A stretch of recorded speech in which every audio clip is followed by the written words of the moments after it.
नमस्कार, मैं कमल राधाकृष्ण श्रीमाली आपको बतला रहा हूं आपके लग्न के अनुसार विदेश यात्राओं के योग। देश काल परिस्थिति, समय और अन्य सब स्थितियां व्यक्ति को उनके विचार और मान्यताओं को बदलने के लिए मजबूर कर देती है। एक समय वह था जब व्यक्ति को परदेश जाने के बारे में चिंतित होना पड़ता था। यदि कोई विदेश जाता था तो वो सभी से रिश्तेदारों से मिलकर चला जाता था, शायद वो वापस आए या ना आए।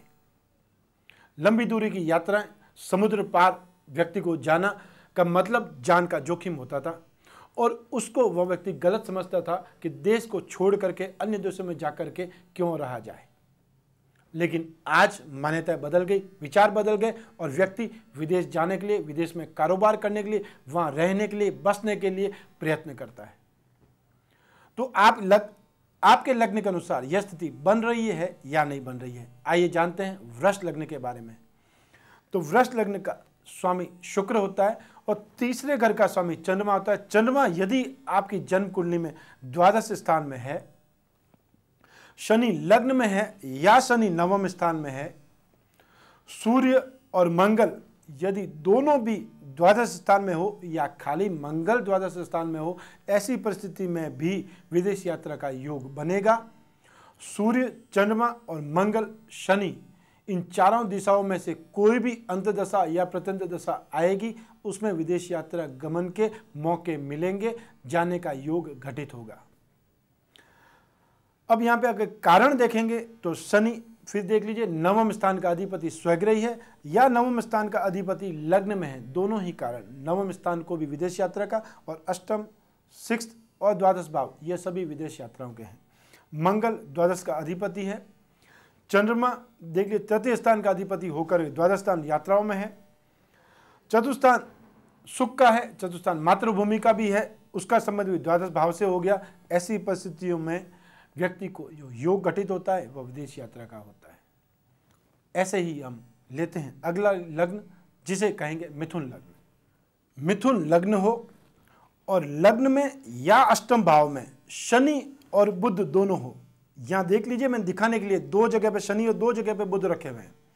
लग्न में या अष्टम भाव में शनि या बुध की युति हो और मिथुन लग्न के दसम भाव में बृहस्पति और शुक्र हो, तो शनि, बुध और बृहस्पति की जब दशा या अंतर्दशा, प्रत्यंत दशा आए, इन तीनों का आपस में संबंध हो, तब व्यक्ति को विदेश यात्रा का योग घटित हो जाता है।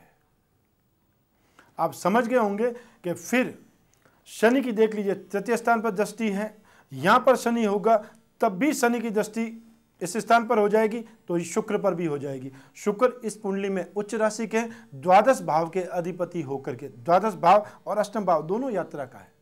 अष्टम भाव का अधिपति स्वग्रही है या लग्न में संबंध है और द्वादश स्थान का अधिपति शुक्र उच्च राशि का, बृहस्पति स्वग्रही है, सप्तमेश और दसम भाव दोनों ही स्वग्रही है। तो इस कारण से व्यापारिक कारणों से या धार्मिक कारणों से, दोनों में से कोई भी कारण हो, विदेश यात्रा का योग घटित हो जाएगा।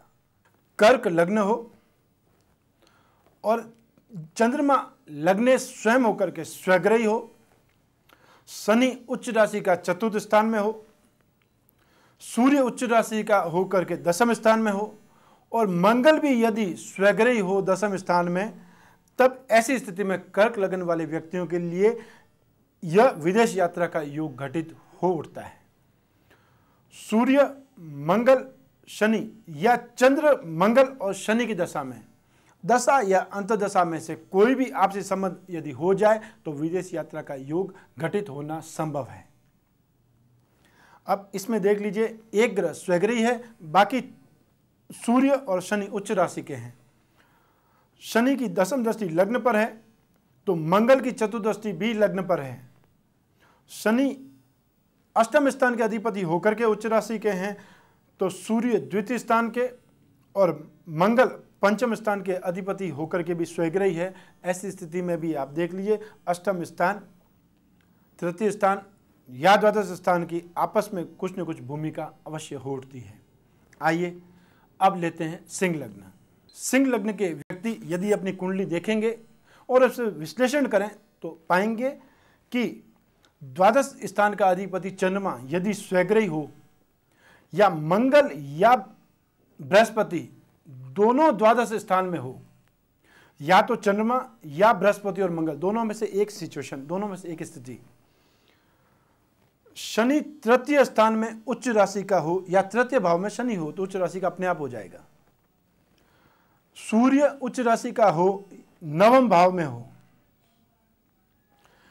या बृहस्पति मंगल द्वादश भाव में हो, या बृहस्पति स्वग्रही होकर के अष्टम स्थान में हो, इसमें से कोई भी सिचुएशन बनेगी, आपकी कुंडली में विदेश यात्रा का योग घटित हो सकता है। चंद्रमा की दशा, शुक्र की दशा, बृहस्पति की दशा और मंगल की दशा, चारों दशाओं का आपस में कोई भी संबंध घटित होगा, कोई भी दशा और अंतदशा का संबंध आएगा, आपकी विदेश यात्रा संभव हो सकती है। तो दर्शकों, आज आपने जाने हैं वृष, मिथुन, कर्क और सिंह लग्न के विदेश यात्रा योगों के बारे में। संभव है यह स्थिति आपकी जन्म कुंडली में हो, उसके बाद भी आपको इन योगों का कुछ लाभ ना मिल पाए हो, कुछ व्यवधान हो, और संभव है यह योग हो, इसके अलावा भी विदेश योग हो सकते हैं। मैंने आपको आदर्श परिस्थिति बतलाई है, एक साधारण से कारण बताएं, कुछ और विश्लेषण करेंगे, गहन चिंतन करेंगे तो और भी योग निकल सकते हैं। तो जो आपकी कुंडली के अंदर व्यवधान है, आप उनका उपाय करके इन विदेश योगों का लाभ उठा सकते हैं। कल फिर मिलेंगे आगे के लग्नों को लेकर के, तब तक कीजिए प्रतीक्षा।